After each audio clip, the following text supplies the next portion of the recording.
some detour signs. I didn't see any. I saw them when you and Mom were trying to fold the map. Audrey, when they close the road, they put up big signs, like this one. Ah! Hi there, and welcome to Baseball by Design. This is a very special episode of Baseball by Design. I'm Paul Caputo, broadcasting live from the Helmet Sunday Hall of Fame in my basement in Fort Collins, Colorado. This episode today is April 5. If you're listening to this on the day that it drops, it is opening day for AAA baseball. And so this is a day that is sort of a celebration for minor league baseball fans because all of these plans that we've been putting together for our baseball road trips can finally come to fruition. So I know we've got months and months of talking about baseball road trips ahead. And who better to start this conversation with than minor league baseball's own Ben Hill, who has been, I just heard at the time of this recording, Ben is fresh off his appearance on live national television on the MLB network, where they reported that Ben has been to 182 minor league baseball stadiums. So Ben, welcome. Thank you for being here. Hey, yeah, busy media day for me, but happy to roll into this interview. Well, we were just saying on the sort of pre-interview here, you went straight from live national TV in front of, how many thousands or millions of viewers on MLB network to the Helmet Sunday Hall of Fame here in my basement. So I appreciate you being here. And you were the first person I thought of when I thought of minor league baseball road trips, obviously, because you are the person who has probably done the most minor league baseball road tripping of anyone. So I'll just ask you, you've been to 182 stadiums. You must get asked all of the time, which one's your favorite? I'm not going to ask you which one's your favorite, but I will ask you I guess the very most important thing about the baseball road trip. How do you go about planning a baseball road trip? Well, that is something that has definitely changed over the years. For me, my ballpark travel started in 2010.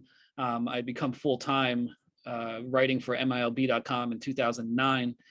So in the beginning, it was like, whoa, I'm getting to do this. I just got to do it. I got to figure out a way to do it as cheaply as possible and as much as possible. And at that time, I grew up in the Philadelphia area. I live in New York City.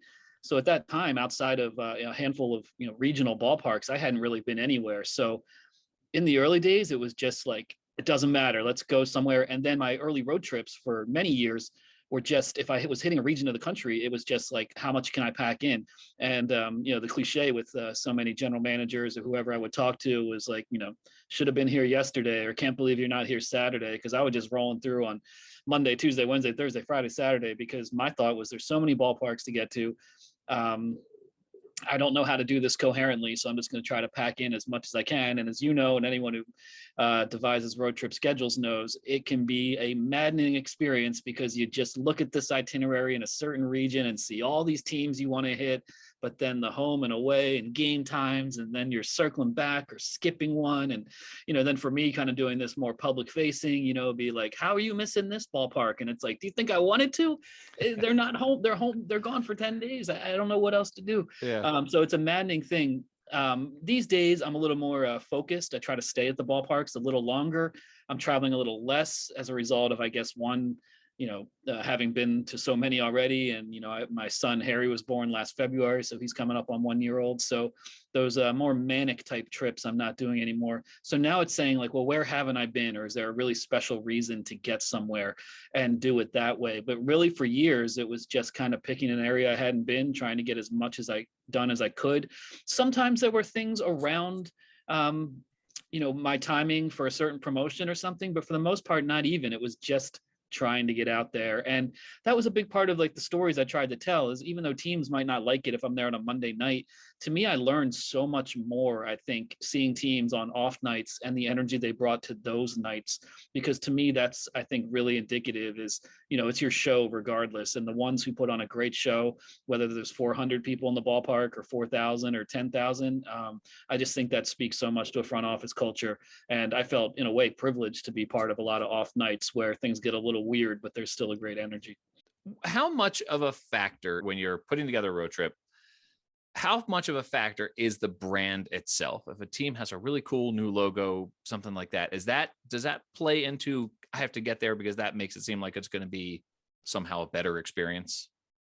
It certainly increases it. I'd say the number one impetus for going to a new ballpark or to going to a ballpark is that it's new. That is often tied in with a branding because, as you know, often in conjunction with a move to a new ballpark, a team rebrands. So sometimes you get both. So number one is if it's a ballpark I haven't been to, and often that does tie in with a new identity. In terms of just a new identity, that might not be the top priority, but then if I'm hitting a region, it is certainly something I want to consider or prioritize. Like I went to Jacksonville just I went there for the first time in, I believe, 2015, but then I went just a couple years later because I was putting together a road trip in Florida and Alabama, and thought, oh, now they're the Jumbo Shrimp, now they're under new ownership. Like, I want to go see what they're like now. I know their promo director pretty well, David Ratz. He does great things. So sometimes you think like, wow, the experience I had at a certain ballpark might be totally different even 2 or 3 years later due to a rebranding, front office changes, ownership changes, et cetera. Do you do most of this travel by car? Well, I've always had a car. For the most part, I would fly somewhere, rent a car, drive around for a week or 10 days, drop off the car and fly home. Sometimes I could do trips outside of, living in New York City where I could rent a car and just do only a car trip. And actually within the last, last season was the first time I had my own car. I'm in my 40s now and I finally have my own car. So it was kind of this irony that I had built this job based around like road trips and, traveling America via the roads primarily. But as a result of living in New York City, I went over 2 decades without having a car. That's pretty incredible, actually. So, well, congratulations then on your newborn son and your first car. Yeah, I'm finally growing up. I'm resisting still. I'm resisting all that. So as you're driving around for a week to 10 days in a place, what, if we're giving advice to people planning road trips here, you, the undisputed expert on this subject, what do you recommend for people that they have in their car? I mean, I think there's not too much you really need. I mean, always have a good supply of water. And, for me, I think it's important to, have kind of a plan of what you're listening to. That's always something I've really enjoyed. I'm kind of old school physical media guy. So I would always bring my CD booklet every year and every trip, and often have 3 CDs that were new to me that would kind of get like break in, I would break in the album and listen to it several times in the car. And that was like a great tradition. Radio is more homogenous now than ever, but I do like exploring the dial, especially at the bottom end of the dial with some of the non-commercial stuff, college stuff, often quite strange religious programming, what have you. I do like being in a place and like, what am I listening to right now? So I do think tied into trying to do whatever you can to, engage with the area and learn new things. A lot of it is in what you listen to on the radio, and also these might not things you need to bring with you, but I'd say, of course, you need to stop and get gas, but always be on the lookout for regional snacks at gas stations. I think it's a huge part of it. I've gotten an inordinate amount of joy just like, oh, this is the brand of potato chips around this area, or wow, like I'm in this part of the country, and there's in the South, wow, they have like a slow cooker filled with boiled peanuts at every gas station. Like, heck yeah, right. I'm going to do that. Lots of, man, in the Northeast, pork rinds are just kind of light, fluffy, bag of pork rinds that, aren't too big sellers, I don't think. But man, other parts of the country, there's pork cracklings and different types. And you just like that and sweet tea and boiled peanuts. It's a whole new ballgame. Boiled peanuts, I discovered on a road trip, actually in North Carolina, on a roadside stand. And I hope I don't lose any listeners over this, but I found them really repellent, actually. Like, I really found them gross. They definitely, I love them, but they definitely seem to provoke that reaction, a love-hate thing. There doesn't seem to be much middle ground. I mean, you can speak to this, why you don't like them, but the people who don't like them, I think just the texture of a peanut being soft and squishy is something they can't get over. But I love that kind of spicy, salty Cajun seasoning. And, you can crack open a boiled peanut, but sometimes I get lazy and I just start eating them with the shells because it's also soft. Probably not the best thing for you.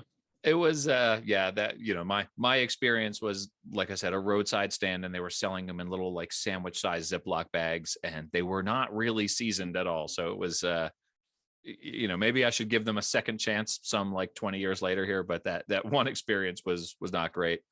You mentioned the gas station food. There's been sort of a, never ending debate of you and I are both Philadelphia guys. Obviously my preference is for Wawa. I know there are people out there who prefer Sheetz, but what I am learning now on these Twitter debates about, Wawa versus Sheetz is all of the other places around the country, right? Like Buc-ee's, I guess, in the South, in Texas in particular. And so there's apparently like a whole culture of gas station food out there that I didn't realize existed. 100%. But Wawa and Sheetz are, I think, two of the biggest players, maybe not nationally, but in terms of the intensity of opinion that loyalty to one or the other of those Pennsylvania institutions provokes. Speaking of things that you and I share an affinity for, I think, next year's Super Bowl halftime performer, Weird Al Yankovic. I may be wrong on the Super Bowl thing, but we share an affinity for Weird Al Yankovic. And I know you've taken some long road trips, and so clearly you must be expert at putting together playlists now. So what are some Weird Al songs that have to be on every long road trip playlist? Well, there's one that comes to mind immediately. I mean, obviously as a fan, you know this, but I am always struck by almost everyone knows who Weird Al is, but often when you talk to people about Weird Al and you mention that roughly half of the songs on every single album are originals, people are like, wait, what? He does original songs? Right. And his upcoming tour, as well as the tour he did 3 years ago, was dedicated to all original songs. And that for me was a dream come true. And I think as much as the parodies are great, there's just more staying power with a lot of the original songs. And if you're talking Weird Al and road trips, truly one of my favorite songs of all time is, and it ties so much into the joys of road trips, is Biggest Ball of Twine in Minnesota on the UHF soundtrack. It's about a man, working class guy who's taking his family on vacation. And, he says, kids, if there's any place in this great big world, where would you like to go to? They said, Dad, they want to see the biggest ball of twine in Minnesota. I can't even say it without singing it. I almost started singing along with you there. I was this close to singing along with you because it's on the UHF soundtrack, but not actually in the movie UHF, because I heard the soundtrack before I saw the movie. And then I watched the movie waiting for that song. And, if a listener out there has other information on this, but I think there are songs on that soundtrack that didn't actually appear in the movie. And I think that that's one of them. I believe so. I definitely think that is one of them. It's definitely my favorite song on the soundtrack, even if it's not in the movie. Right. Although on the other end of the spectrum, I Want to Be Your Hog. That's just like 25 seconds of chaotic, more punk rock energy. Yeah. Well, and if you're going to see an Isotopes game, you have to listen to Albuquerque, of course. That's another classic Weird Al original. And one that has a huge cult following. If you have not heard Albuquerque by Weird Al Yankovic, it's 11 minutes, basically spoken word, an absurdist journey into the heart of the twisted American psyche. And it speaks so much to, well, one of the things that I have accomplished through covering minor league baseball for sportslogos.net is learning how to spell Albuquerque. And in that song, he has a very funny shtick where he starts doing the sort of call and response thing where he's actually spelling Albuquerque and A-L-B-U, and then there's a long pause, and then he just says Quirky. Yeah. So that is a tough one. I can spell Albuquerque right almost every time now, but you know what? Cincinnati. Jeez. Right. The number of N's and the number of T's trips me up every single time. Every time I just guess. Sometimes, I don't see the little, I don't see the word get underlined after I've written it on the first try, and I'm just like, nailed it. But that does not carry over. Cincinnati is difficult. Well, thankfully they don't have a minor league team there, so we don't have to worry too much about that. At least we have that going for us. Thank God.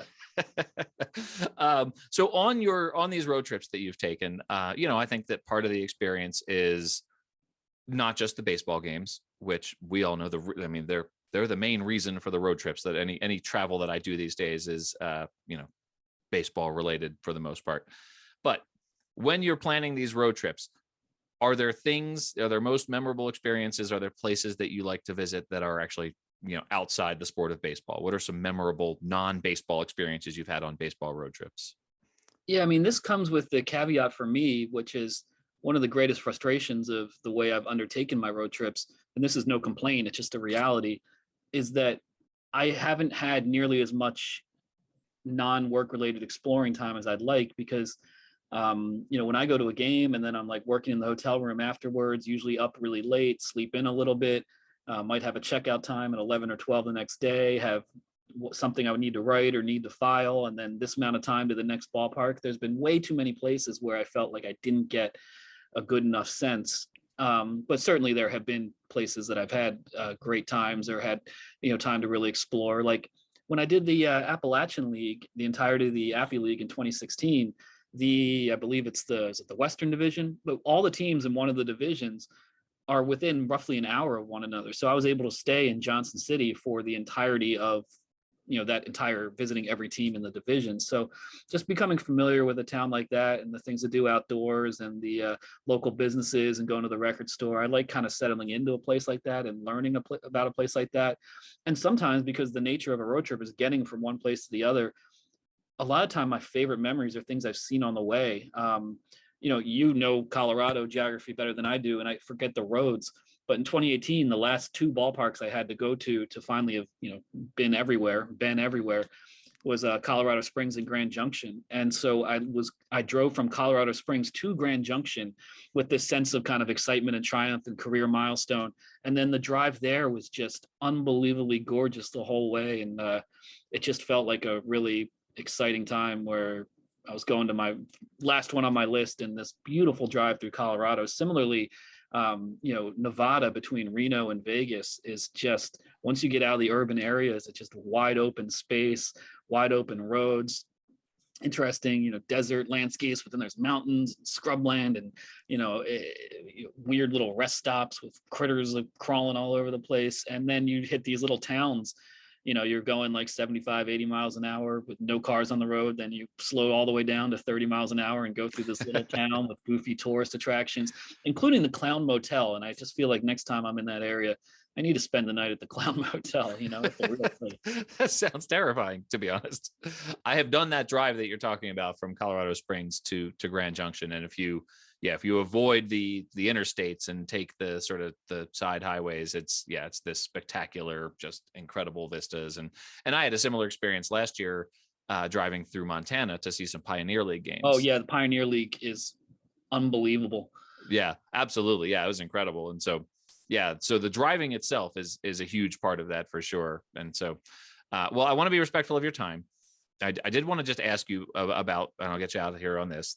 You mentioned the Ben Everywhere when a few years ago you reached your milestone of seeing every affiliated minor league ballpark, which at that time was 159 because there were two teams that shared one out of the 160.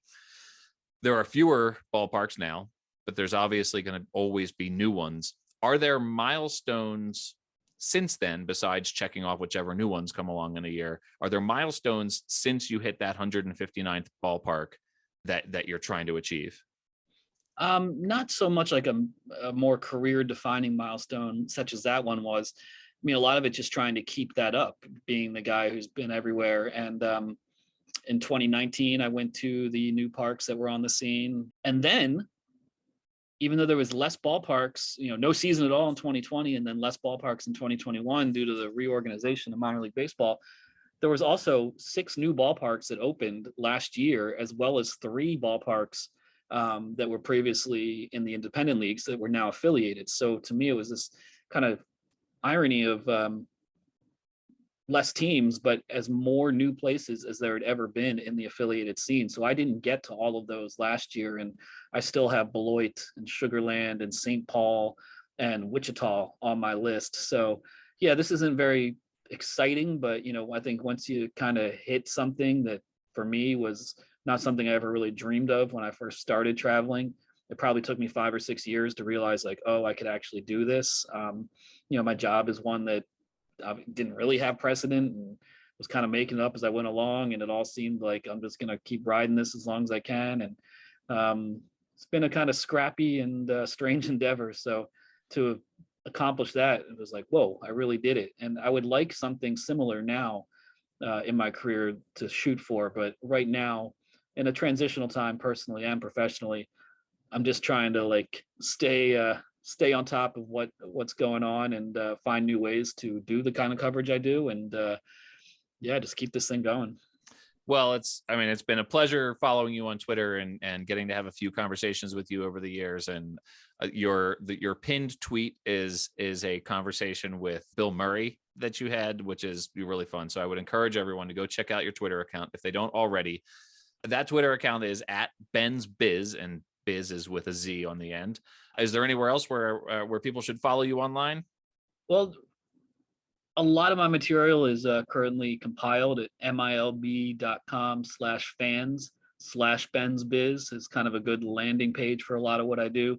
And a big focus right now is we're working on this minor league ballpark guide project where myself and several of my coworkers, an increasing amount of coworkers, but Tyler Maughan and Josh Jackson contributing quite a bit as well. We're writing a ballpark guide, a road trip style ballpark guide for every single minor league team. So that's a big project. And the plan with that, as we get more and more of them together, is to create a standalone page with, maps and ticketing links, and then, links to separate write-ups of every guide, and to really hopefully serve as a resource for people to put together their own trips and, get some advice regarding, things to do in the area in addition to the ballpark itself. And we hope it inspires people to get out there and see as much minor league baseball as they can. And as much as, there's obviously some drawbacks to be there being less teams, it does make it a little more coherent now to explore the landscape with longer affiliations and a greater emphasis on proximity within teams in the same major league organization. So it can be a little easier to, set little goals for road trips in terms of, what you're trying to do or how you want to contextualize it. Well, that certainly is appropriate to this episode, right? The ballpark guides, which I have been following and checking out. And you've covered a couple of the teams that we're going to hit on our baseball palooza trip this year in the middle of the country. So absolutely, that's a really valuable resource. So I would definitely encourage everyone to go check that out. And Ben, thank you so much for jumping straight from the MLB network to come chat with me about this. And when this drops on April 5, I will wish you in advance, at the time of this recording, in advance, happy opening day for AAA season. And the rest of the affiliated levels are coming here in a couple of days on the 8th. So really looking forward to minor league baseball season and following you throughout. And it's been a joy getting to know you. And thanks for coming on the podcast.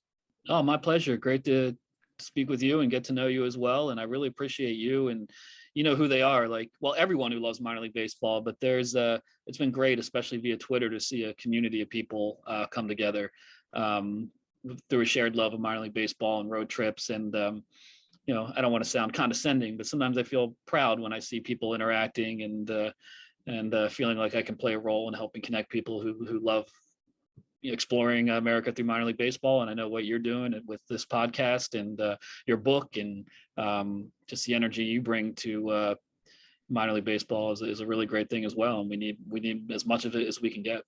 Well, I appreciate that. And you are the godfather of this minor league baseball community, right? Like you and Tyler Maughan and Josh Jackson, and I love the podcast that minor league baseball puts out with you guys. And so that's been fun to follow as well. And that's another thing, the show before the show, you're a regular contributor to that. And so people should check out that podcast as well. So Ben, thanks for all that you do for minor league baseball, and we'll talk to you again soon, I hope.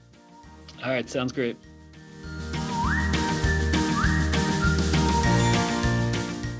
I am so happy right now to have on, for the very first time on the podcast, my good friend and the co-founder of Baseball Palooza, Jeremy Soule. Jeremy and I gave birth to the whole notion of the Baseball Palooza road trip. Jeremy, would you like to explain what the Baseball Palooza road trip is? What can we say, Paul, other than that we built something amazing? We did build something amazing. Something that no one has ever done, ever, which is to tour multiple minor league ballparks. I don't think that's ever been done before or since, except by us. Don't add us, everybody. So, well, maybe it's true that it's never been done in a Prius in inland California. Maybe that. So Baseball Palooza, at its very core, is a fair amount of driving, 4 baseball games, almost always at 4 different minor league baseball stadiums. One time we went and saw a Chicago Cubs game because we were by Wrigley Field, and then we had some guys in the group who hadn't been to Wrigley, and so we needed to do that. But 4 games, 4 days, fly in on a Thursday, fly out on a Sunday, get as much baseball and driving and craft breweries. And in the case of our 2014 California trip, In-N-Out Burger, and 1 meal at a Basque restaurant in Bakersfield, California. But Absolutely. just to run through this itinerary, I flew in on a Thursday. We sat in traffic in Los Angeles for a little bit, as one is wants to do. We went to Lake Elsinore for a game. The very first ever baseball palooza game was in Lake Elsinore. Then we drove up to Bakersfield, and then we came back down to Rancho Cucamonga to see the Quakes, and then off to San Bernardino, past the traffic cone TP Hotel, to see the Inland Empire 66ers. So 4 games, 4 days, a lot of talking. It never occurred to us that other people might want to do this as well. Yeah. And then, we put it on Facebook, and, the guys were like, hey, what the hell? Like, how come we weren't included in this? So in that time, Baseball Palooza has become an institution. I mean, really, the conceit of this whole thing was that we looked at each other and thought, why weren't we doing this? Right. And I think for a large part for the crew, and I think this has resonated every time I post anything about Baseball Palooza annually, it's, I wish I could do that. And it was just, we're two, simple dudes. Some question how we get through a day, but we did manage to put together this trip. Right. But I think you're correct to say that I think we spurred some jealousy with the crew in that everyone was immediately asking, why are we not doing this? Right. And I think that every time I post it, it's the same kind of thing, as I said, like everyone really wants to do something like that is communal, that kind of services the community. You talk about this quite a bit, but minor league baseball commits to its own communities in a way that honestly, I don't think any other pro sport in America really does. And for that reason, I think we've had we're so lucky to have these limitless options, not limitless, but a lot of options by region to be able to see different parts of the country, to be able to see different communities and how they support their team and the wacky mascots and antics that follow in terms of what kind of crazy promotions they do. What are the surrounding areas like? And we've seen a lot. And we're not even remotely done is the thing. One of the hardest things to do every year is to decide which part of the country to go to next. And like I always put these maps up on Twitter, and I'll have 4 teams on there, and I'm like, okay, this looks like the itinerary. And there's always 1,000 comments, but this like, well, if you drove 7 hours west, you could also see these guys. And it's like, yeah, we could spend the entire summer on the road watching baseball. And I wish we could, honestly. I wish we could. Yes. You mentioned the 4 games in 4 days, which, obviously is something that is an accomplishment that I always enjoy.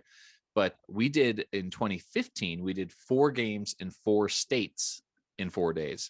We saw the New Hampshire Fisher Cats, the Vermont Lake Monsters, the Portland Sea Dogs, and then the Lowell Spinners. And so that was pretty good. That was 4 different states right there in 4 days. I have to say, we've seen some beautiful ballparks. The ones that sort of stick out in my mind. Just last year, Oklahoma City was a particularly nice ballpark. Yeah. Wichita Wind Surge was a really nice ballpark as well last year. What else? 2019, the Nashville Sounds was a great ballpark. The Bowling Green Hot Rods was a great ballpark. Perhaps my favorite minor league baseball ballpark ever is in 2017, I think it was, when we went and saw the Durham Bulls. Like that was just, what that an was experience. Special. Some do stand out just for context and some for history, but yeah, every night or every day that we get in a car or the van, sometimes it smells okay, sometimes it doesn't. That's just a part of the deal. But as we're trafficking hours sometimes within the region to see a new park, I always know that at the end of that night, we'll have seen a baseball game. You can't go wrong. And we've done a lot. We've done a tug of war on the field. We've had people participate in various promotions before. I got booed off the field after getting some 80s karaoke horribly wrong. Worth it. So we're totally worth it. Knock on wood, we've never had a rain out. We came close one time with the Cedar Rapids Colonels. We did. There was another time we drove through a pretty fierce storm to get to the Portland Sea Dogs. That would have been between Vermont and Portland. And by the way, whenever I do this, everyone asks me, well, first of all, they think it's the coolest thing in the world. Right. Whether they like baseball or not. Yeah. It's just like, it's just such an immense bonding for the guys, and also just I wouldn't be going to all these corners of the country, I don't think, if it weren't for our baseball palooza dates. I And I don't would never think miss it. I don't think I'd have ever gone bowling in Pinedale, Arkansas, were it not for Baseball Palooza. So that's for sure. Maine was my 50th state, and I hit it because we were, on Baseball Palooza, right? Like, to your point, we've seen a lot of places. I mean, we drove around. Also, Tennessee, right? Like, I had hardly spent any time at all in Tennessee, and then we got to spend some time in Nashville, and that's a super cool place, right? Like, so Yeah, that was great. That was yeah. really great. So Wow. this year, I think it's okay to talk about this now, because it's something I'm going to be building excitement for as the year progresses. We are looking forward to Baseball Palooza 2022, pandemic willing. We're looking at the Louisville Bats, the Columbus Clippers, the Fort Wayne Tin Caps, which is a ballpark that I just hear amazing things about. Like, people just, whenever I put on Twitter, what's your favorite ballpark? That one gets a ton of love. Wow. Yeah. Yeah. Fort Wayne Tin Caps. And then the Indianapolis Indians. Baseball Palooza in the sort of Louisville centric area in 2022 is something to look forward to here. I have seen a Bats game, as you know, and I really enjoyed it, but it was years ago. And now I'm curious to see how that might look, more than 10 years later. Right. Especially with all this perspective you've garnered over the last 7 years of Baseball Paloozas. And let's talk about bats. We're talking about double meaning up the wazoo here. Right. It's the home of Louisville Slugger. We're definitely going to hit that museum. Absolutely. I've been there 3 times. It's phenomenal. We also have the mascot, which is the only flying mammal. And then we also have bats that the Louisville players will be holding. So they are bats, but they will be using bats. It's amazing. It's like a triple, quadruple entendre there. You were there then. You were there back in the old purple logo days. I was. I know. I missed that purple logo. Speaking about Baseball by Design, yeah. And that was a really cool look. Yeah. I think at the time, I guess other than the Rockies and at some point, the Diamondbacks, because they don't seem to have a consistent color palette. But I will check out like old photos of the bats, and I didn't ever see too much purple. Right. So it was really cool to see that look, and they had a really cool logo. I used to put together a minor league baseball color wheel where I would assemble all of the logos for minor league baseball into a color wheel. And there was always like 3 purple teams. It was like the New Orleans Baby Cakes, the Grand Junction Rockies, and the Louisville Bats. Like, there was, there were hardly that many teams where I could put in this sort of little purple wedge there, which was, of course, as we all know from our color wheels, right between red and blue. So plenty of red and blue to sandwich the purple there. So how many red teams were there? It must have been 85% of your color wheel. The red and the blue took up a lot. In minor league baseball, the green takes up a fair amount too. There's a good number of green baseball teams in minor league baseball. So the exposure to all of like everything that you talk about on Baseball by Design, I mean, we get to see over time a kind of a park at a time, and get to kind of critique the look and what kind of like branding and design is to the stadium, and how closely do they follow it, and all these things are really fun to come to life as we go. Right. And it's kind of fun that it unfolds for someone like, I am not a designer, so I get to see this unfold before my eyes, like, and also watch a baseball game at the same time. But it always happens kind of 4 games at a time, every year. I'll ask you, do you have any logos that you've seen? Are there any like brands that you remember from our various trips that stand out to you? This is gonna sound probably pretty dorky, but I had just been so close to being able to see the Sea Dogs for so long, and to actually go and see that on hats and in the stadium, that meant a lot to me, because that at the time also was my oldest cap. Yeah. So when I got that, I remember you calling it out, saying that was one of your favorite minor league logos. Mm-hmm. And nowadays, like, I think that you can kind of throw a rock and hit an animal brandishing a bat in a threatening way, but like that at the time was the coolest thing. And I got to explain the Portland Sea Dogs to many people. That's one that stands out to me as really cool. And I gotta say, other ones surprised me. Like I did not think that I was going to end up getting, a shirt in Wichita, Right. Right. but I love that logo. Yeah. And I love that shirt. And Yeah. so some of them kind of jump out and surprise you. Some are iconic, of course, like Sure. Durham, but others like have really kind of leapt out to surprise me. Alex, who you mentioned, my girlfriend loves bears. We're out here in California. She's from the Valley, Mhm. and she loves her Smokies shirt. You know, Yes. But I mean, you mentioned the Wichita Wind Surge. I actually told Todd Radom, who designed that logo, and he also designed the Brooklyn Cyclones logo. I told Todd, I said, a lot of guys weren't familiar with the logo, and we got to the ballpark, and first of all, it's a beautiful ballpark, and it's got a beautiful team store. But I was in the same situation, right? Like it doesn't have a lot of sort of emotional equity for minor league baseball fans just by virtue of being so new, and none of us really had any sort of connection to the place of Wichita, right? So I think the guys on the trip were sort of like, okay, this is a great ballpark and it's going to be a fun, nice place to see a game, and certainly looking forward to that. But I think everyone on that trip was sort of surprised themselves by walking into the team store, and I'm pretty sure that nearly everybody on the trip bought something in that team store. That's a great thing about a good minor league baseball logo. I want to just say one thing about the Cyclones. I had forgotten the connection there between that design link and this is funny, but I lived in New York for 12 years, and most of them in Brooklyn. And oddly, I've been to more Cyclones games than any other minor league team. Hmm. They were kind of birthed while I was there.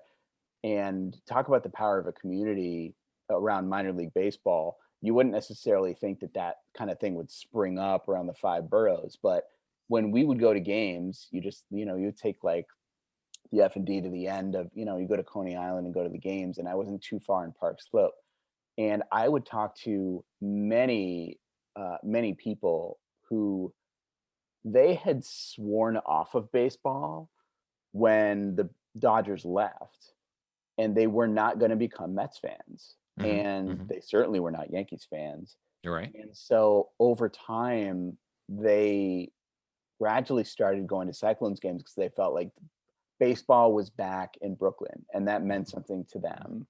So it's kind of crazy, but like that's kind of the power that I saw when I was going to those games. Certainly the backdrop too, with the parachute drops and the coaster was just laying the beach was just phenomenal, and Nathan's and all that. But Yeah. again, when I would run into people who just wanted to go, they walk down the street and they just go see a game. Some of them, like many, were octogenarians, and they were so happy to be able to go see baseball again in Brooklyn and not betray anything. So Right. that was kind of a cool memory I have. Before I started writing about minor league baseball and studying minor league baseball, the logo I identified just purely on this just speaks to me because it's an awesome logo as my favorite minor league baseball logo was the Brooklyn Cyclones. I just absolutely love that logo. Still to this day, love that logo. And nothing has changed on that. I mean, that's, the only thing that's changed is that I very rarely will say this is my favorite because it's like there's too many and I like them all for different reasons. Right. But Brooklyn Cyclones is a fantastic logo. One of my favorite logos.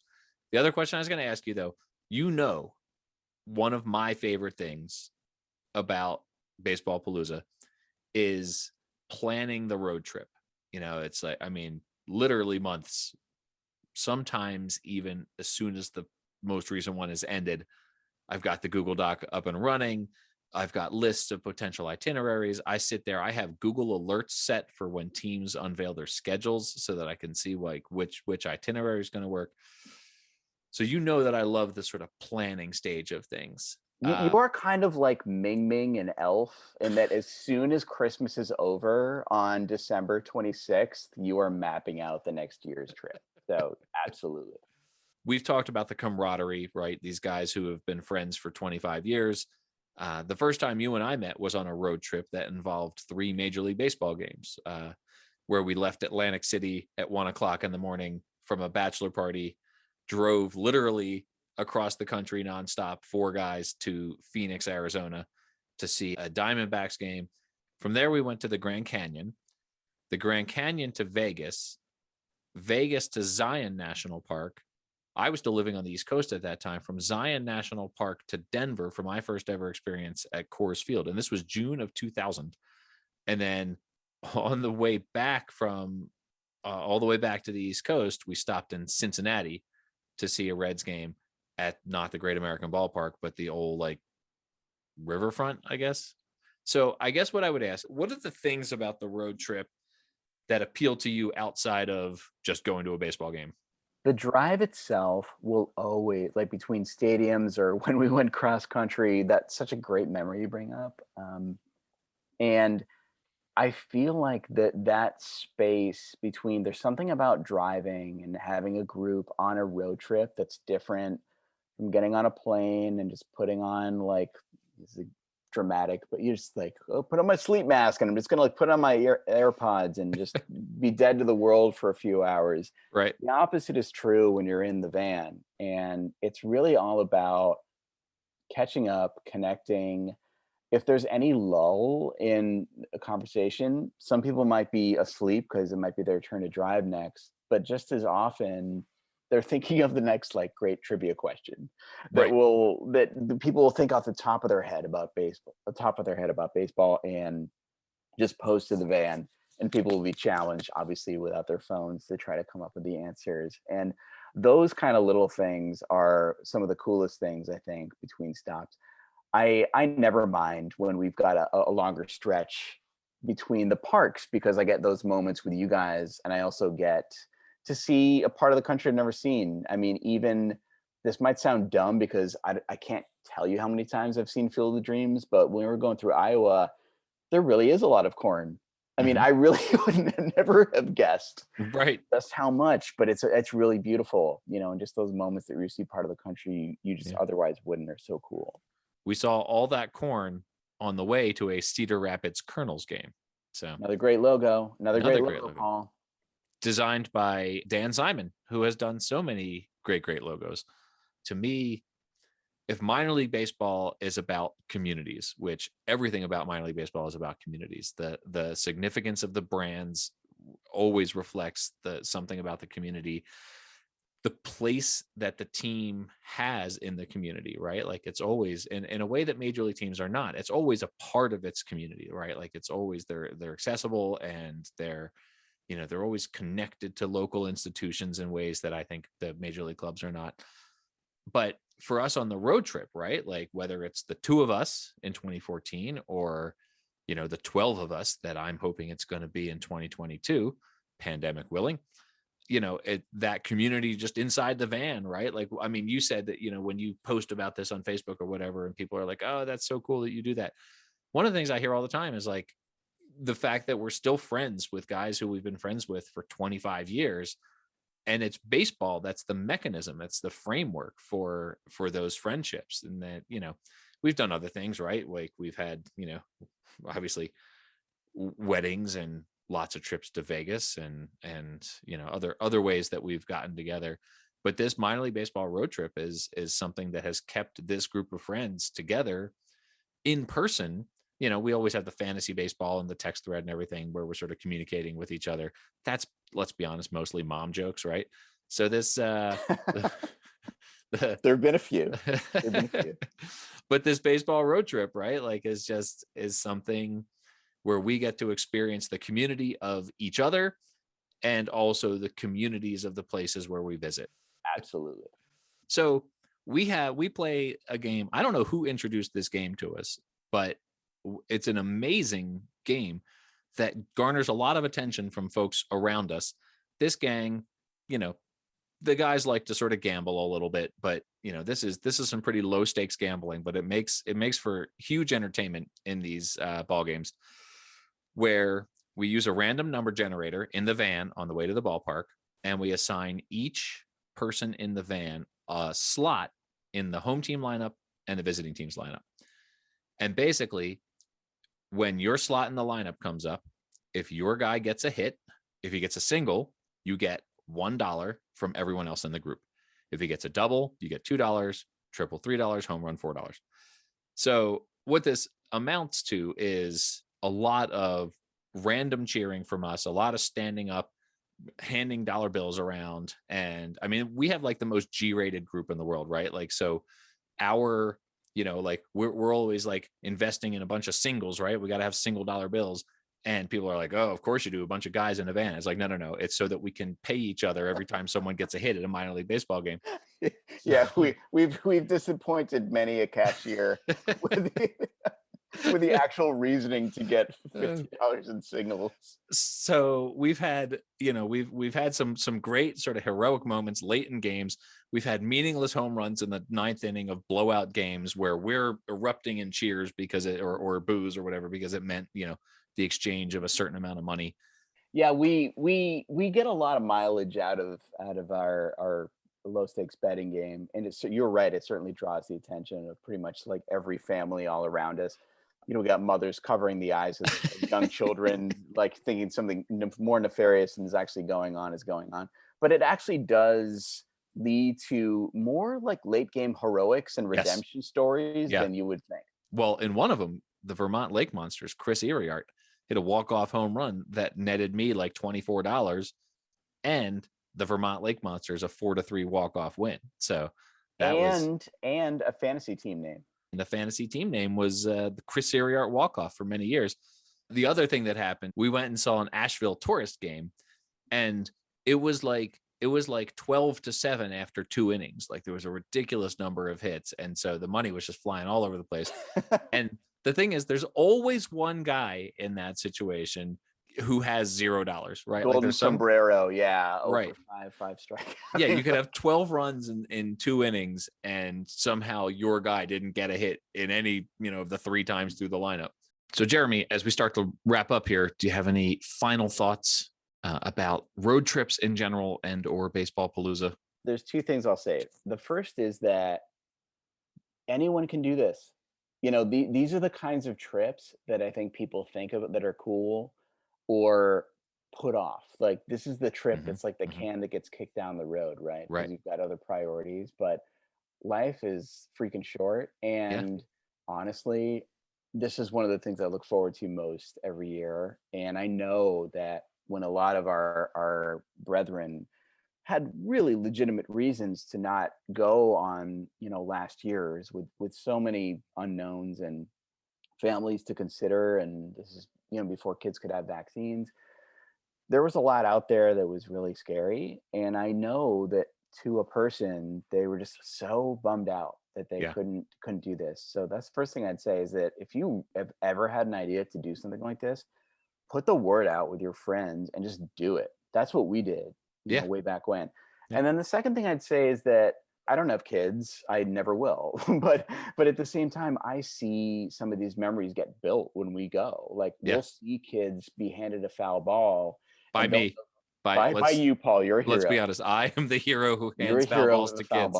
But to my credit, I have not knocked over a single kid to try to get a foul ball on my own. That's really good. That's really good. So I'm making progress. You're a hero. I do see these built, boys and girls are going to these games and they'll get handed that ball or get tossed a foul ball from a player running off the field. They're never going to forget that. Like that's a part of community too, that these teams build, and why, contraction is just so heartbreaking to see, because we've gone to so many now, like we've seen what it means, and we do know that like the polar opposite of bankrupting yourself to take your kids to go see, some NFL games, like you can go to a minor league game on a Thursday night and you're having great seats anywhere in the park for $6 and you're just watching a baseball game. And what's better than that? It's really true. It's 100% true. And you hit the nail on the head. And these trips, like I said, these trips are about the community of your circle of friends, or maybe it's a family unit, right? And then the teams themselves are absolutely, pinnacles of community themselves. And so one example that I keep pointing to is our Bowling Green Hot Rods, who we saw. Their general manager, Eric Leach, is just like one of the all-time good guys and so kind. And he is, we've only ever had a general manager reach out and offer us free tickets for Baseball Palooza one time. And it was Eric who saw that we were coming to the game. And, we made it worth his while by spending a ton of money in the gift store. But we always do, though. I yeah. think that's true, but Yeah. but we always do. Eric also sent, just completely out of the blue, he just messaged me on Twitter and he was just like, hey, I've got these leftover 2020 All-Star Game, Midwest League All-Star Game helmets that we're never going to use because 2020 was canceled. And I'm going to send you some. What's your address? But anyway, the Bowling Green Hot Rods, they, after the tornadoes hit in the Midwest this past fall, they reached out. They just put it out there to the world. They said, hey, if there are any local businesses whose offices were destroyed and you need to use our suites as offices until you can get back on your feet, our ballpark is open to you. Wow. And I just thought, I mean, that's sort of vintage Bowling Green Hot Rods, which, we saw and enjoyed, but also just vintage minor league baseball being part of their communities and being there to support the locals. So Jeremy, this has been so much fun. Thank you for joining me. And I look forward to having you back on either during Baseball Palooza. That'll be something, because I'm going to do, there's going to be some live recording in the van from Baseball Palooza. Thank you for being the guy who co-founded this amazing thing, this Baseball Palooza road trip that we do every year. And thanks for coming and talking to me. I have loved this. I would do it 100 times out of 100. I thought this was just so much fun to revisit some of this stuff and more memories to be built, my friend. Oh, so many. Jeremy, where can people follow you on the Twitters or wherever? I always say random things at Jeremy W. Soule on Twitter, but for the most part, you can just see me becoming legend in the back of the van with Mike Zimmer, not knowing what state we're in. Jeremy W. Soule, Soule. Jeremy has a lot to say on Twitter. Don't let him fool you. Jeremy, thank you very much. All right, man. I'll see you soon.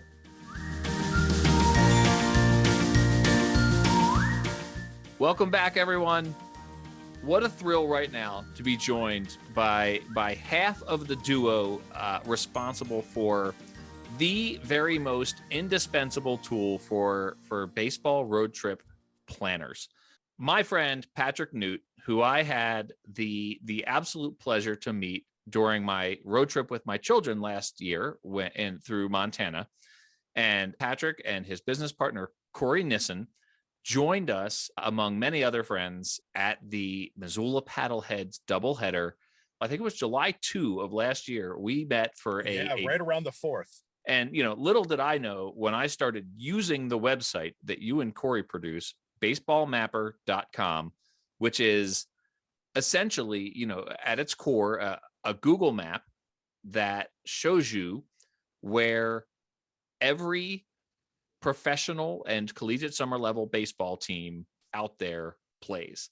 And so if you are going to an area, you go to baseballmapper.com, you load up the map, and you zoom in on the area where you're going to be, however large a swath you want to have, and it shows you every baseball team that you could possibly see there. And then you have links where you can go and check out the schedules and plot. It's my first step, and it should be everybody's first step if you are planning a baseball road trip. So first of all, Patrick, thank you so much for being here.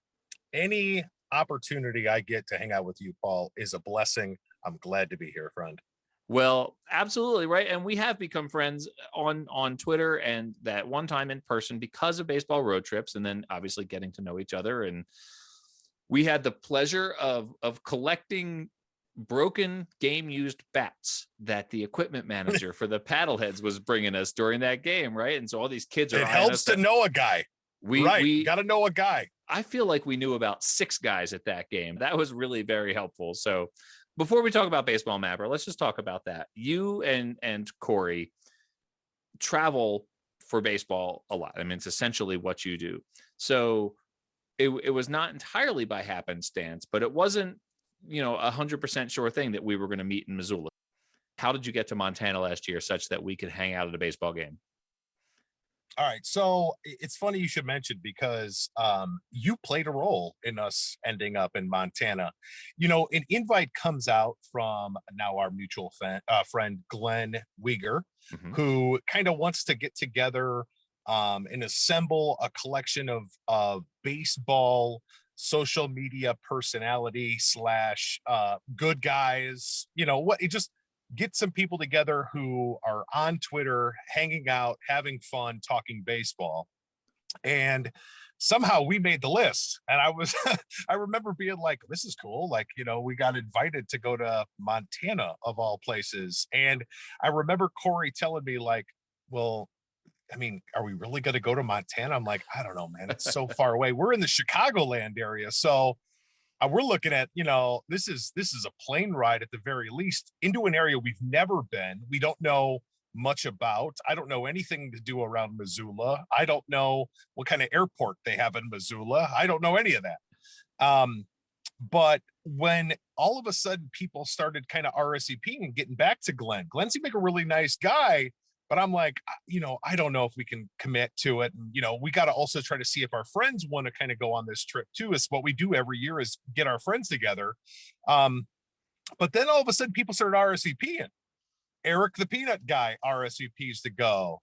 And then you, Paul, you RSVP to go, and you're going to be able to take your kids on a trip out there, and you're going to hit Idaho and Great Falls. And I'm like, I think we got to go to Montana, man. I mean, everyone's going to come to Montana. Let's go to Montana. And it became a thing, man. We started looking into things to do. We put it out on Twitter, like, what should we do when we're in Montana? A lot of people suggested we have Rocky Mountain oysters. That was number one. What's the problem? That is not what we wanted to sign up for. That wasn't why is that the best suggestion? I don't understand. Because listen, you're from, you've already said you're from Chicago. I'm originally from the East Coast. We do food where we're from, right? I live in Fort Collins, Colorado now. And I got to be honest, the food's not great here. It's not what we do, right? We do good beer. We do mountains. We do, there's a lot of things that we do out here. The food isn't one of them. And so when when you're like, what do I do for food? And the best idea that people come up with is you could fry up some bull testicles.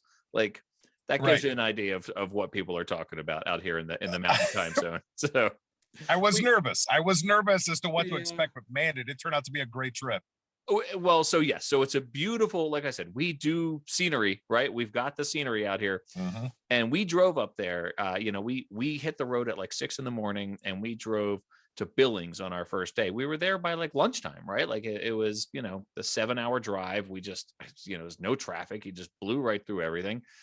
Incredible scenery, so you don't have to stop to see the scenery, right? Because it's right there while you're driving. So that's to me such a huge part of the baseball road trip, right? And so.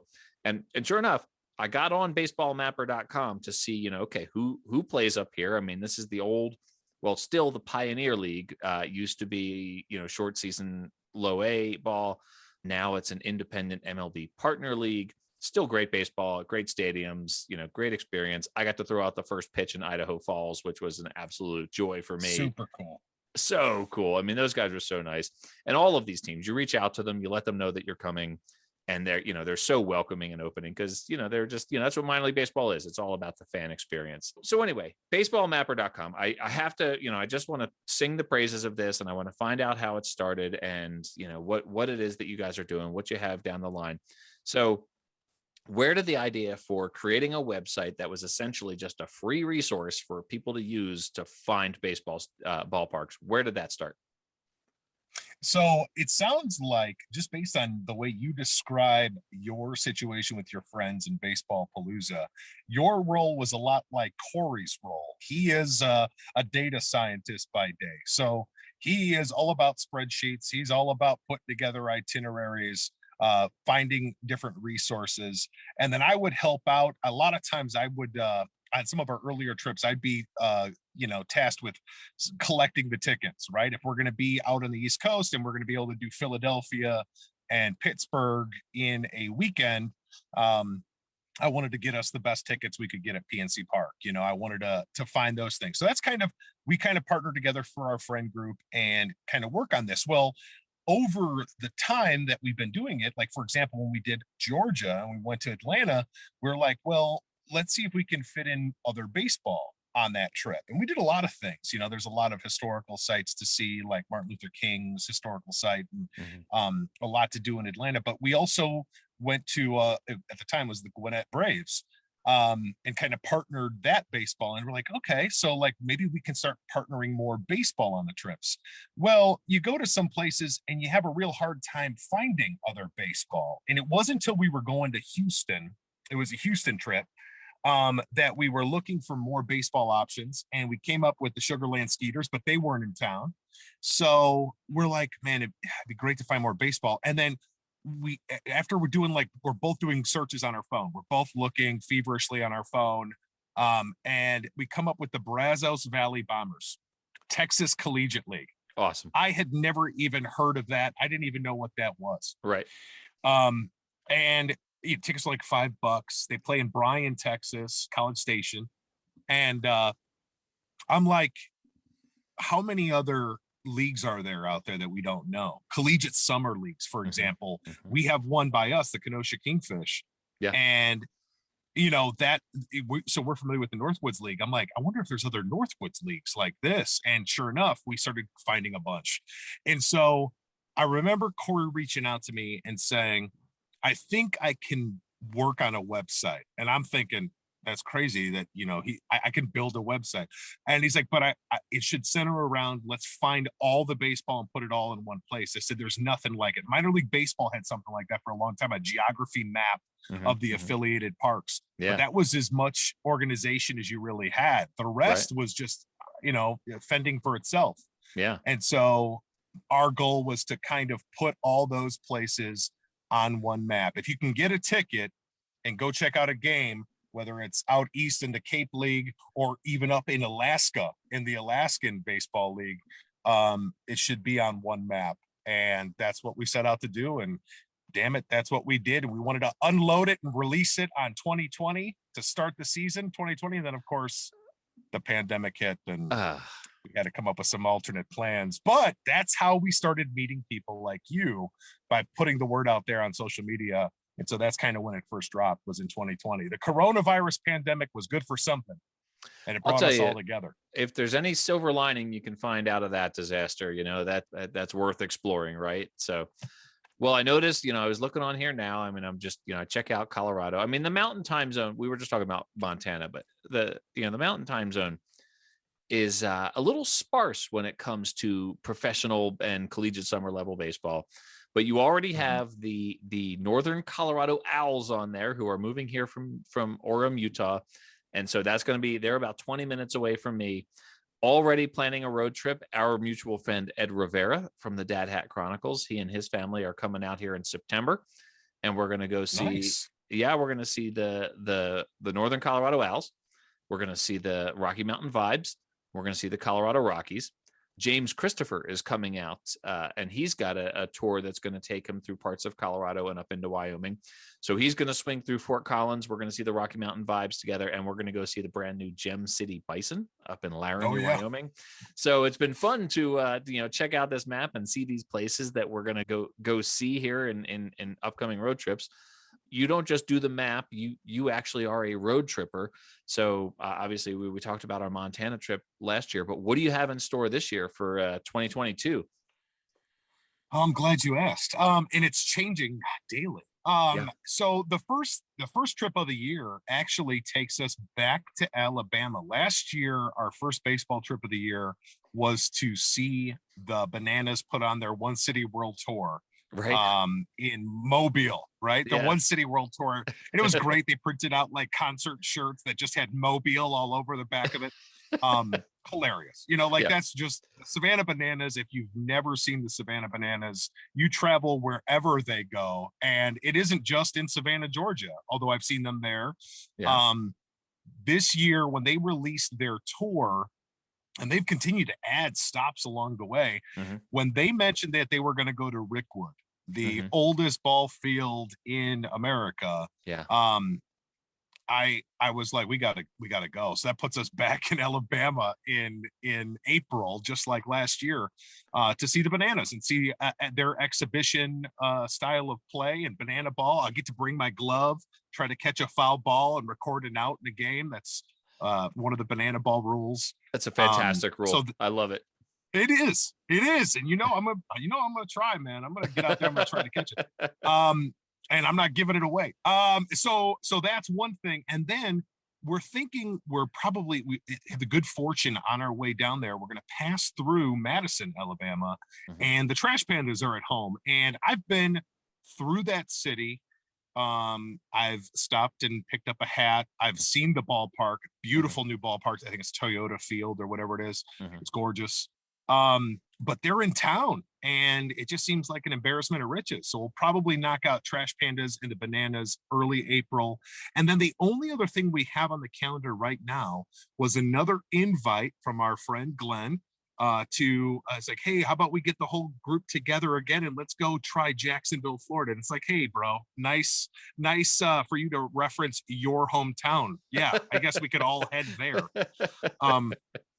But it actually works out pretty good with travel schedule. And we were, Corey and I were kind of planning heading south again. And so we might be able to fit that trip in, and maybe some other things along the way. We were talking about stopping in Nashville. Oh, yeah. And catching a Sounds game. So those are the things we have right now in store. We're also talking a little bit about maybe a northern Wisconsin / Minnesota trip. Anything, put us a little bit by Lightning Kugels, put us by Chippewa Falls, Eau Claire.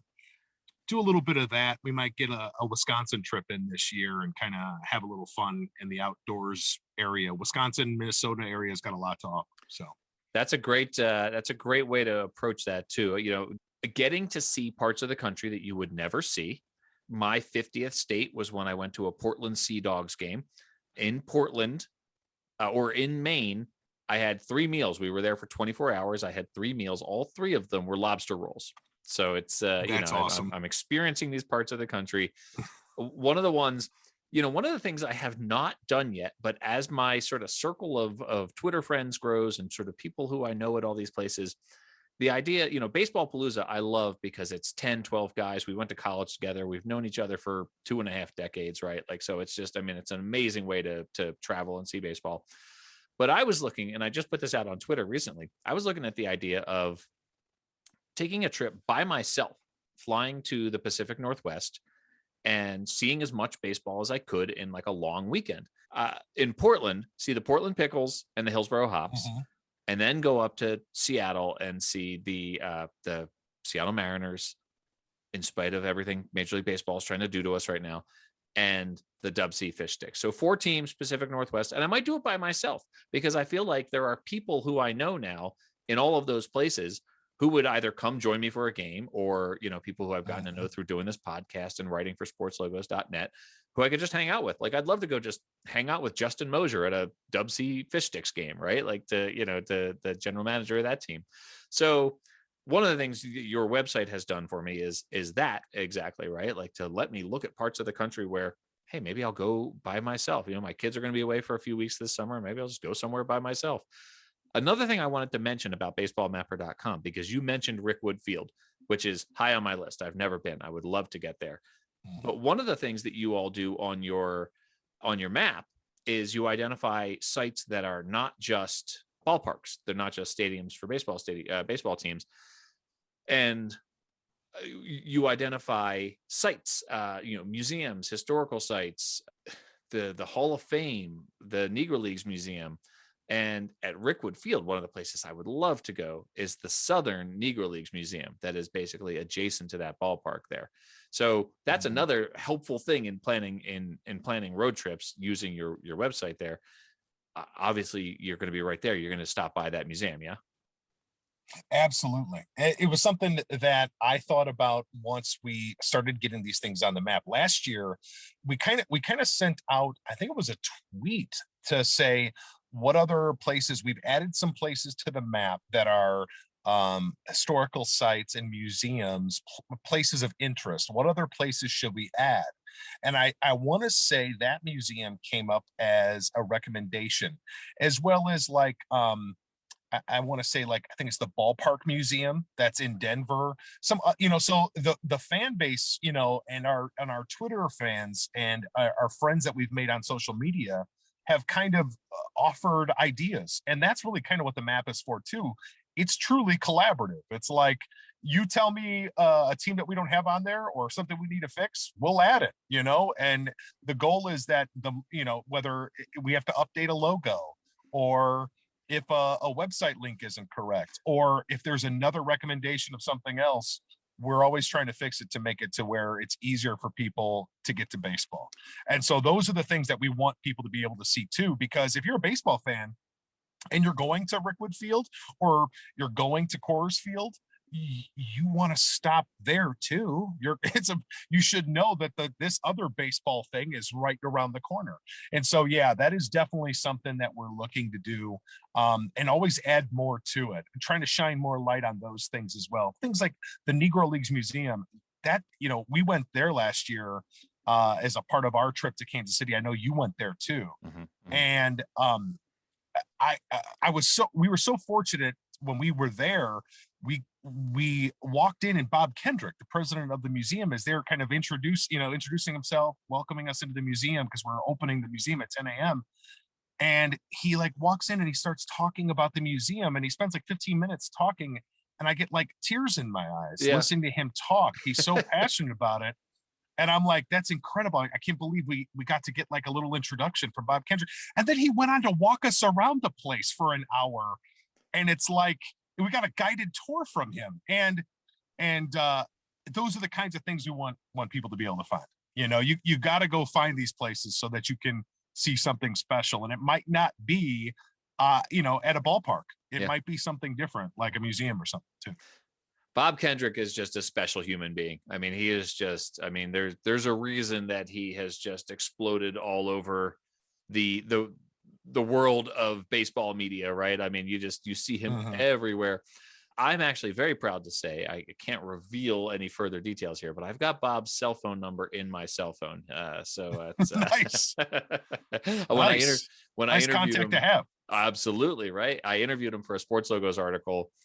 And then there was a time he came in on a day off to meet with my girlfriend and me when we were in town on a Saturday, and we had asked if we could interview him for a project we were doing at a conference, right? That we were presenting in front of 50 people. Now he's on MLB Network, and he's, all over everything. And he's got this podcast that's wildly popular. I do have to say too, I don't know who it was on Twitter that recommended the National Ballpark Museum in Denver and the Southern Negro Leagues Museum in Alabama, but I bet they were devilishly handsome and super charming and just really just great to be around. So I don't know who it was who recommended those. Was it you? It might have been me. Both of those were actually me. It was funny that you cited those as examples. Those were both me. So awesome. Yeah, that's awesome. Yeah, I mean, it's collaborative. Absolutely. Little did you know, you are helping build a site, my friend. I loved it. I loved that was part of it. And that, to be honest, actually was one of our very early interactions, right? I was just sort of getting to know who you guys were and what that site was all about. And so, that was one of the first times we actually interacted one-to-one there. So that was, it's funny that you would bring those up. Anyhow, is there anything, I just want, I want to make sure I'm covering all of our bases here, as it were. It's a baseball reference, Patrick. Nice. I caught it. Did you see what I did there? Is there anything about the site that I'm not asking? I know that you also have a blog, and that you guys do a video podcast, and you have a shop on there. So it's not just the map. You guys have a lot going on. So what else about the site should people be checking out when they go, check out baseballmapper.com? Well, there is quite a bit that we do. And part of it is, under this broad focus of bringing people to baseball. And I find myself constantly telling people about things that are related to baseball teams or leagues, and it's not even just the map. It's just different things that I've always been really interested in. I'm a lover of baseball. I always have been. So it's kind of our way to showcase a lot of things. Like you mentioned, the blog. If it's, we put a post together of there was a Twitter post, I want to say, by Ben Hill, MILB correspondent Benjamin Hill, who's a bit of a celebrity in our realm. He put out a Twitter post last year of putting a meal together of alternate food identities of teams. And so we're like, you know what? That's a blog post. Let's put together some food hats. And that kind of stuff to kind of bring people's attention to it. There's a lot of unintended consequences with our map. We wanted to help people like you, like us, who travel If you're going to be on a work trip, is there a team near you? If you're going to go visit grandma, are you going to pass by a stadium on the way? That was what we intended.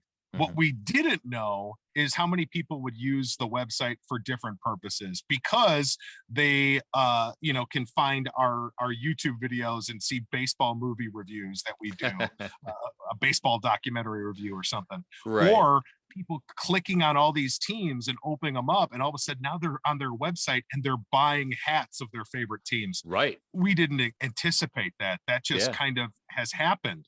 And so being able to kind of showcase new teams and bring people to them is really what we do, and we do it in a variety of ways. We're working on a podcast too. We've been interviewing some different people and actually trying to create something with our own kind of twist on it, because Corey and I have a lot of fun banter back and forth. If you've ever watched a YouTube video of ours, we're longtime friends from high school, and so us getting together was naturally going to be a little give and take, a little fun, had at each other's expenses. But you add a little baseball rivalry. He's a Cubs fan, I'm a Sox fan. And it just, some of those things just naturally work. A lot of fun ensues. We have a good time. So the website hopefully is a caveat to help people find more baseball, whether it's through podcast, whether it's through teams they didn't know before, whether it's through blog posts and bringing them close that way. Whatever we can do is what we're passionate about. So, well, it's such a fun resource, and it's been so helpful to me. In fact, so this episode is going to drop on April 5th, which is, I'm timing it intentionally with opening day of the AAA season, because all of these road trips that we've been talking about for so long, today, the day that this drops, is the day that we can finally celebrate and actually go see baseball. And so probably for me, the first baseball game of the year, unless something happens between the time of this recording and the time the episode drops, the very first baseball game that I'm going to see is on a April work trip to Cleveland. And I used baseballmapper.com to determine that the Lake County Captains, the high A affiliate of, who are they? They're an Indians affiliate, right? They're the high A Indians. Well, the Guardians. Yeah. Yeah. Oh, sorry. That's going to take some getting used to. It will. They're the high A affiliate of the Guardians, not the Indians. And I used baseballmapper.com to determine that they are 17 miles from my hotel. And that's perfect. The Guardians are not in town, and we're going to have a rental car. So we're going to head out there and we're going to hit a captain's game thanks to baseballmapper.com. So it's a great site. And I really hope that among both of our travels this year, we find a way to catch another ball game together, because it was such a blast meeting you last year. It's been such a blast getting to become a friend of yours, and to get to know each other, and to interact on Twitter. And so thanks for everything that you do for baseball fans and for baseball and for people like me, and can't wait to see you in 2022 at a ball game. Well, thanks so much for having me. I really appreciate it. If you think I'm not going to try to pressure you to come to Florida, you are mistaken. We're gonna get babysitters worked up. We're gonna figure out all other plans so that we can reunite and hang out. And if not there, you let me know when you're passing through our area. You'll be in the Chicagoland area. We'll find you around here, and we'll pitch in and get you a game here somewhere. It could be made to happen. I'll keep you apprised of plans for Baseball Palooza. I guess Fort Wayne is probably as close as we'll be to Chicago on that trip. That sounds like a place I might be willing to go. See, I've heard great things about that ballpark too. So Me too. It's beautiful. Parkview Field or whatever. It's beautiful. I've never been. So I'm looking forward to that, but that's going to be in August. Hopefully it won't be all the way till August that we get together. And I'll tell you, it wouldn't take a ton of pressure to get me to Florida for a game, right? Especially because another one that's high on my list and not far away from Jacksonville is Daytona. Would love to get to Tortuga's game. So me too. So this is the danger of having friends like you, Patrick, because it gets expensive. I know. I'm not a great influence. I'm telling you. I don't think that's true at all. You and Corey are heroes. Thanks for everything that you do, Patrick, and we'll talk soon. All right. Sounds good, my friend. Take care. You too.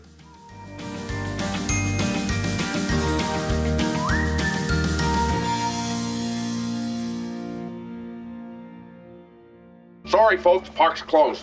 The moose out front should have told you.